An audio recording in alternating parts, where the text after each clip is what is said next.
नमस्कार, मैं हूं पवन त्यागी। ममता बनर्जी ने राहुल गांधी को बड़ा झटका दिया है और एक बात बिल्कुल स्पष्ट हो गई कि अब ये जो इंडिया अलायंस है ये खंड खंड हो गया है। यानी इंडिया अलायंस जो कांग्रेस का एक सोचा समझा एक तरीका था कि वो कई दलों को साथ लेकर चलकर ये सोच रहा था कि मोदी को हरा देंगे, अब राहुल गांधी के सपने चकनाचूर हो गए हैं। और जो राहुल गांधी की यात्रा मणिपुर से शुरू हुई थी, उस यात्रा को ममता बनर्जी ने पश्चिम बंगाल में रोक दिया है। इसके पहले हमने देखा था कि यह यात्रा मणिपुर से शुरू हुई थी, तभी विवाद पैदा हो गया था, क्योंकि राहुल गांधी जहां जहां जाते हैं अब तो यह पक्का हो गया कि वहां कलेश, झगड़ा, दंगा होना लाजमी है।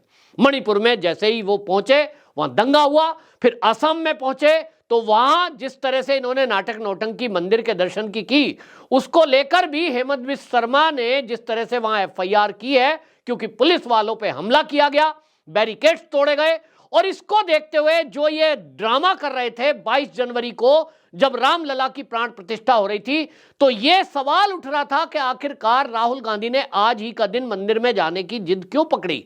इसको लेकर हेमंत बिस्वा शर्मा ने भी प्रेस कॉन्फ्रेंस में जानकारी दी कि असम के अंदर कामाख्या देवी, मां कामाख्या का बहुत प्रसिद्ध मंदिर है, दुनिया के लोग आते हैं, लेकिन राहुल गांधी वहां नहीं गए। इसी तरह हजारिका की जो वहां पर समाधि है उस पर दुनिया के लोग जाते हैं, राहुल गांधी उस पर नहीं गए। कई रास्ते में मंदिर पड़े लेकिन राहुल गांधी उसमें नहीं गए। तो असम के मुख्यमंत्री हेमंत बिस्वा शर्मा ने यह सवाल उठाया था कि राहुल गांधी आखिरकार 22 जनवरी के दिन ही क्यों अड़ रहे थे। अब समझ में आ रहा है। हेमंत बिस्वा शर्मा ने इनकी गिरफ्तारी नहीं की, क्योंकि ये मान रहे हैं और जान रहे हैं कि राहुल गांधी तो चाहता ही है कि भाजपा शासित राज्य में इसको गिरफ्तार कर लिया जाए, ताकि कांग्रेस ही इसका फायदा उठाएं, दंगा फसाद करें और भाजपा सरकार को बदनाम करें। हेमंत बिस्वा शर्मा ने कह दिया है कि हम चुनाव के बाद इस एफआईआर पर एक्शन लेंगे, यानी जब मोदी जी तीसरी बार प्रधानमंत्री बन जाएंगे उसके बाद हेमंत बिस्वा शर्मा इसका हिसाब करेंगे। लेकिन ममता बनर्जी, जिसको इंडिया अलायंस का हिस्सा बताया जा रहा था, और मैं पहले दिन से कह रहा हूं जब से यह गठबंधन बना है इंडिया अलायंस टूटेगा। और मैंने आपको बताया था, आप पुरानी वीडियो उठा के देख लीजिए, कि इसमें से जो दल अलग होंगे वो सबसे पहले ममता बनर्जी होंगी, उसके बाद बिहार में नीतीश कुमार, और इससे अलग होंगे केजरीवाल। मेरी बात एक तरह से सच साबित हुई है। केजरीवाल ने घोषणा कर दी कि पंजाब में एक भी सीट कांग्रेस को नहीं देंगे, 13 की 13 सीटों पर आम आदमी पार्टी के वो प्रत्याशियों को उतार रहे हैं। इसी तरह ममता बनर्जी ने पश्चिम बंगाल की घोषणा कर दी। और अब राहुल गांधी को न केवल यह झटका दिया है, सीटों के बंटवारे पर शून्य दे दिया, यात्रा को भी ममता बनर्जी ने रोक दिया है। ममता बनर्जी ने राहुल गांधी की इस यात्रा को यह कहकर बैन कर दिया कि देखिए, आपने हमें पहले सूचना दी नहीं थी, इंडिया अलायंस के एक अलायंस होने के नाते भी सूचना देनी चाहिए थी, वो नहीं दी गई। इसके अलावा आप किसी राज्य में अगर यात्रा निकाल रहे हैं और वहां कोई रैली करना चाहते हैं तो शासन प्रशासन से पहले अनुमति लेनी पड़ती है। राहुल गांधी को इतना तो पता ही होना चाहिए, लेकिन इनको शायद लग रहा था कि पश्चिम बंगाल तो ममता दीदी सीएम है, इंडिया अलायंस का हिस्सा है, वहां तो अनुमति मिली जाएगी। तो आपको याद होगा, मैंने जब ही कहा था, जब असम में बवाल कर रहे थे ना, मैं तभी कह रहा था कि पश्चिम बंगाल में जाएंगे तो वहां दीदी ना केवल इन पर बैन करेगी, अभी देखते जाइए, मैं पूरी चीजें नहीं खोल रहा हूं, लेकिन टीएमसी के लोग अब राहुल गांधी को पश्चिम बंगाल में मूवमेंट या रैली नहीं करने देंगे। जो वहां होने वाला है वो अब आप देखेंगे कि राहुल गांधी अब ये ना कहे, क्योंकि आप देखिए ये ड्रामा नौटंकी असम में तो कर रहा था, भाजपा शासित राज्य में बदनाम करने की कोशिश कर रहा था, और इसीलिए जय श्री राम का जब नारा किनारे खड़े सड़क के लोगों ने लगाया तो ये उतर कर उनको पीटने के लिए जा रहा था राहुल गांधी। वो तो केंद्रीय सुरक्षा बल के जुम्मे इसकी सुरक्षा है, इसको Y+ सुरक्षा मिली हुई है, तो भैया उनका कर्तव्य है कि भीड़ से बचाएं। अगर राहुल गांधी किसी राम भक्त को थप्पड़ मार देता तो क्या होता? अब उसको जो है असम में आराम से गुजरने दिया गया, क्योंकि लोग जान रहे थे, क्योंकि सत्यपाल मलिक जो राज्यपाल रहे हैं वो पहले से कह रहे थे कि राहुल गांधी को अगर 2-4 डंडे भी मार दिए भाजपा शासित राज्य में तो ये उसी का फायदा उठाएंगे। और इसीलिए जब पहले से सत्यपाल मलिक ने पोल खोल ही दी तो भाजपा शासित राज्य में इनको क्यों कोई छेड़ेगा। लेकिन पश्चिम बंगाल में आपको बता दें, ममता बनर्जी ये जो यात्रा है इसकी चल रही थी, 12वां दिन था। 25 जनवरी को ये यात्रा बसियारहाट पहुंची और बसियारहाट ये सिलीगुड़ी में प्रवेश करने वाले थे, सिलीगुड़ी में इनको प्रवेश नहीं करने दिया। ममता बनर्जी ने कह दिया देखो भाई पहले परमिशन नहीं ली है और इसीलिए आपकी जो ये यात्रा है बिना परमिशन के नहीं हो सकती, और इसीलिए राहुल गांधी उस यात्रा को छोड़कर दिल्ली लौट गए। इस बीच एक और चौंकाने वाला खुलासा न्यूज 18 ने किया। न्यूज 18 जो एक बड़ा चैनल है उसको कोट करते हुए हेमंत बिस्व शर्मा ने यह भी खुलासा कर दिया कि ये लोगों की आंखों में इस यात्रा में धूल झोंक रहे हैं। राहुल गांधी जिस बस में चल रहा है उस बस में बड़ा सा पलंग है, बड़ा सा सोफा है, और ये कांग्रेसियों ने हेमंत बिस्व शर्मा को बताया है कि क्योंकि भाई पुराना कांग्रेसी है हेमंत बिस्व शर्मा, उनके संबंध है अभी भी। नेताओं ने बताया है कि राहुल गांधी आराम से सोफे पे लेटा बैठा रहता है। ज्यादातर बस की जो शीशे के पीछे आप ड्राइवर के बराबर में हाथ हिलाता हुआ व्यक्ति देखते हैं, लोग सोच रहे हैं कि वो राहुल गांधी है, कि देखो भाई यात्रा निकल रही है। पहले तो पैदल चल रहा था, आजकल पैदल चलना भी बंद कर दिया है। ये हीमैन अपने को बन रहा है, पूरी पीआर एजेंसियां लगाई हुई हैं, मीडिया लगाया हुआ है, लेकिन सच सामने आया। अब न्यूज 18 ने वो कितना सच है कितना नहीं ये मैं नहीं बताता, लेकिन हेमंत बिस्व शर्मा ने भी प्रेस कॉन्फ्रेंस में ये खुलासा किया कि न्यूज 18 ने इंटरव्यू लिया है ऐसे कांग्रेस के नेताओं का और उस व्यक्ति का भी जिसको कांग्रेस का राहुल गांधी डुप्लीकेट के तौर पर इस्तेमाल कर रहा है। यह व्यक्ति मध्य प्रदेश के भोपाल का रहने वाला है और आपको बता दें इसका नाम है राकेश कुशवाहा। राहुल गांधी जैसे फिल्मों में आपने देखा है कि फिल्मों में अगर कोई खतरनाक सीन होता है, कहीं से कूदना है, कहीं से फांदना है, कोई गाड़ी को टकराना है, तो डुप्लीकेट का इस्तेमाल करते हैं। जिस आदमी का हुलिया हीरो से मिलता जुलता हो उस आदमी को वैसे ही कपड़े पहनाकर और वो डुप्लीकेट से सीन करा लिया जाता है।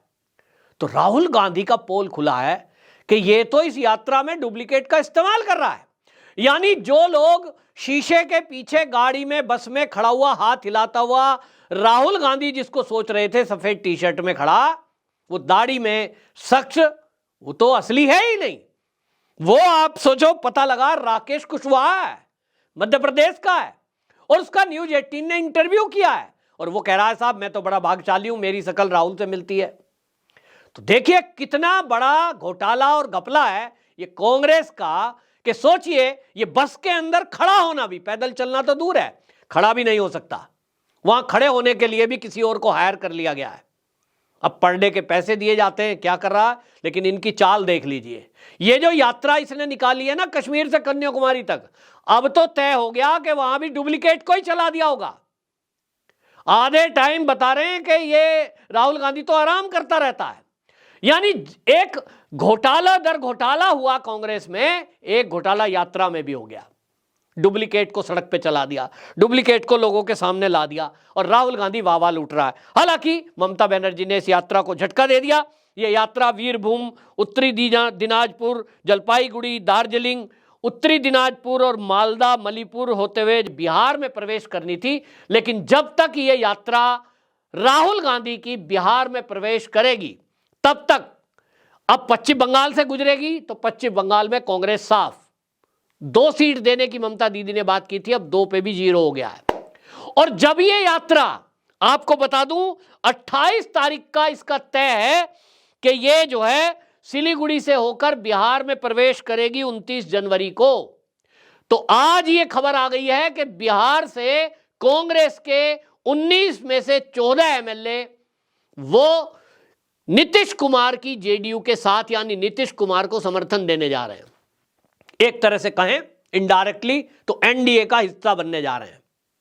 तो राहुल गांधी की यात्रा जहां जहां जाती है, किसी ने कहा, मैं नहीं कह रहा हूं, उस शब्द को मैं इस्तेमाल नहीं करता, राहुल गांधी एक सम्मानित और बड़े नेता हैं, लेकिन किसी ने सोशल मीडिया पे मैं पढ़ रहा था लिख दिया पनौती।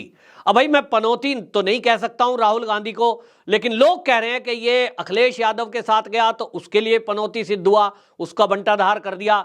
ये तेजस्वी के साथ खड़ा हुआ, अब उसका बंटाधार हो गया, देखो सीएम नहीं बना है, कुर्सी भी गई और जेल जाना पड़ेगा।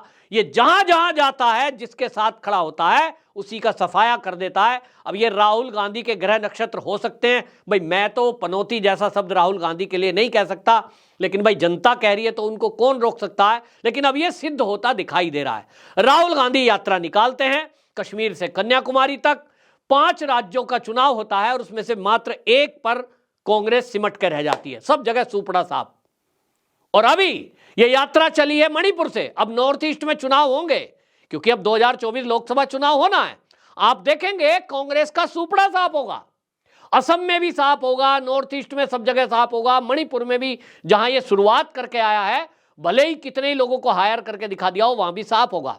पश्चिम बंगाल में भी कांग्रेस की एक सीट नहीं आनी, वहां बीजेपी की सीट रहेंगी या ममता बनर्जी की टीएमसी की सीट रहेगी, यह होने वाला है। और बिहार में भी कांग्रेस का अब सफाया होने वाला है, क्योंकि वहां सरकार अब बीजेपी के सहयोग से फिर से नीतीश कुमार सीएम बनने जा रहे हैं। यानी एक बात साफ हो गई कि राहुल गांधी जहां जहां जा रहे हैं वहां कांग्रेस का सुपड़ा साफ होता जा रहा है, सफाया करने के लिए यात्रा चल रही है। और इस यात्रा में भी घोटाला सामने आ गया है कि डुप्लीकेट का इस्तेमाल किया जा रहा है।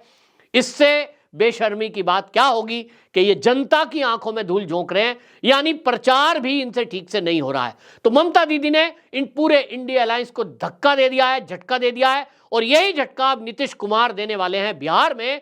निश्चित रूप से इस इंडिया अलायंस का अब कोई मतलब रहा नहीं है, क्योंकि इसमें जो पहला यूपीए 1 और यूपीए 2 था, वही पार्टी है, वही पार्टी रह जाएंगी। मैं पहले से कहता आया हूं, राहुल गांधी के पीछे वही जयकारा लगाते हैं जो गांधी खानदान के चाटुकार और चापलूस लोग हैं, बस वही वहां दिखाई देंगे। बाकी सब भारतीय जनता पार्टी या अन्य इधर उधर की पार्टियों में आ जाएंगे। ये पूरे देश में होने वाला है, क्योंकि 2024 का रुख क्या रहेगा जनता जान चुकी है।